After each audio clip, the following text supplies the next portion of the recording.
1914년 발칸반도에 있는 보스니아의 수도 사라예보에서 두 발의 총성이 울렸습니다.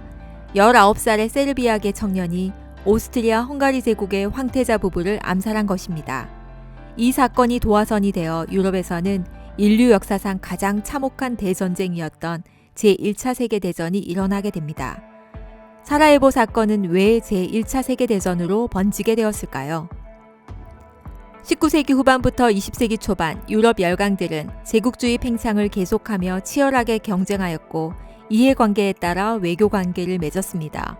유럽에서 뒤늦게 통일을 이룬 독일은 오랜 경쟁 상대인 프랑스를 고립시키기 위해 오스트리아 헝가리 제국, 이탈리아와 삼국 동맹을 맺었습니다. 이에 맞서 프랑스도 영국과 손을 잡고 러시아를 끌어들여 삼국 협상을 체결하면서 힘의 균형을 유지하고 있었습니다. 유럽은 평화로운 듯 보였지만 어느 때보다 위험한 긴장 상태가 흐르고 있었습니다. 특히 발칸반도는 여러 민족이 오랫동안 함께 살아왔던 지역이기에 민족, 종교 간의 갈등이 심각하여 유럽의 화약고라고 불렸는데요. 20세기 초반 발칸반도의 상황을 풍자한 그림입니다. 언제 폭발할지 모르는 발칸 문제라는 솥 위에서 열강들이 서로 눈치를 보고 있습니다. 발칸반도를 지배하던 오스만 제국의 힘이 약해지자 오스만 제국 아래에 있던 슬라브인들이 독립운동을 일으켜 나라를 세웁니다. 이곳에서 러시아는 세르비아 등 슬라브 국가들을 끌어들여 슬라브족의 이익과 단결을 추구하는 범슬라브주의를 내세웠습니다. 이에 독일과 오스트리아 헝가리 제국은 게르만족의 이익과 단결을 추구하는 범게르만주의로 맞섰습니다. 그러던 중 오스트리아 헝가리 제국이 슬라브인들이 많이 살고 있는 보스니아 헤르체고비나를 합병하여 세르비아의 불만이 커진 상황에서 사라예보 사건이 일어나게 됩니다. 1914년 6월 28일 오스트리아 헝가리 제국의 황태자 부부가 보스니아의 수도 사라예보를 방문하게 됩니다. 두 사람은 군사훈련을 보고 돌아가는 길이었습니다. 세르비아 애국 청년들은 검은 손이라는 비밀 단체를 결성하여 오스트리아 황태자 부부를 암살하려 하였는데요.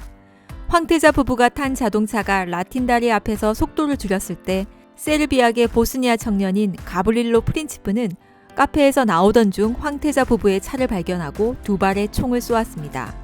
황태자와 황태자비는 그 자리에서 목숨을 잃었고 프린치프는 바로 체포되었습니다. 이것이 사라예보 사건입니다. 암살의 배후를 캐던 오스트리아 헝가리 제국이 세르비아에 선전포고하자 슬라브족인 러시아는 세르비아 편을 들었고 게르만족인 독일은 오스트리아 편에 가담했습니다. 독일이 러시아와 프랑스에 선전포고하자 영국이 독일에 선전포고했고 아시아에서는 일본과 중국이 영국 편에 섭니다. 이탈리아는 삼국 동맹 내에서 이해관계가 엇갈리자 연합국 측에 가담하였으며 뒤이어 그리스와 포르투갈도 영국 편을 들면서 30여 개 나라가 연합국으로 전쟁에 뛰어들었습니다. 이에 맞서 오스만 제국과 불가리아는 동맹국 편에 섰습니다. 사라예보 사건이 일어나자 삼국 협상과 삼국 동맹에 얽힌 동맹국들이 차례로 전쟁을 선포하면서 마침내 전 세계가 전쟁의 불길에 휩싸이게 됩니다. 전쟁이 시작되자 각 나라들은 국가의 영광을 내세우며 국민들을 전쟁터로 내몰았습니다. 병사들은 조국에 기여한다는 자부심을 안고 기꺼이 전쟁터로 나아간 것입니다. 전쟁은 길어봤자 몇 달 안에 끝날 것이라고 믿으며 웃으며 떠난 전쟁이었습니다. 그러나 이것이 4년간의 대재앙으로 이어질 줄은 아무도 몰랐습니다. 독일은 동쪽으로는 러시아, 서쪽으로는 프랑스와 전쟁을 치러야 하는 상황이었습니다. 독일은 러시아가 전쟁에 본격적으로 참가하기 전에 서부 전선을 장악하여 전쟁을 빨리 끝내겠다는 계획을 세웠습니다. 그러나 연합군이 마른 전투에서 승리하여 독일의 진격을 저지하자 서부 전선에서의 빠른 승리를 노리던 독일군의 계획은 좌절되었고 11월 말에 이르자 전선은 완전히 교착 상태에 빠졌습니다. 이후 전쟁은 참호를 파서 대치하는 참호전으로 전개되면서 장기화되었습니다. 영국이 해상을 봉쇄하여 독일로 들어가는 물자를 통제하자 독일은 무제한 잠수함 작전을 펼쳤습니다. 독일은 유보트를 개발하여 연합국을 오가는 군용 및 민간 선박을 가리지 않고 경고 없이 공격한 것이죠.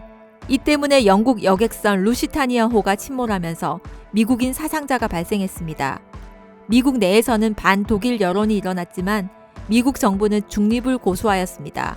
유럽 대륙에서 일어나는 전쟁에 참전하고 싶지 않았던 것이죠.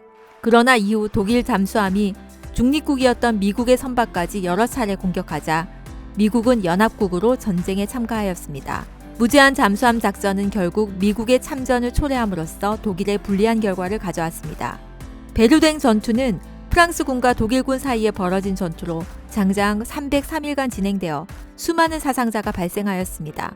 일명 군인들의 공동묘지라 불릴 정도로 인류 역사상 가장 참혹한 소모전이 이곳에서 벌어졌습니다. 한편 러시아는 내부적으로 혁명이 일어나 독일과 강화 조약을 맺고 전쟁을 중단하였습니다.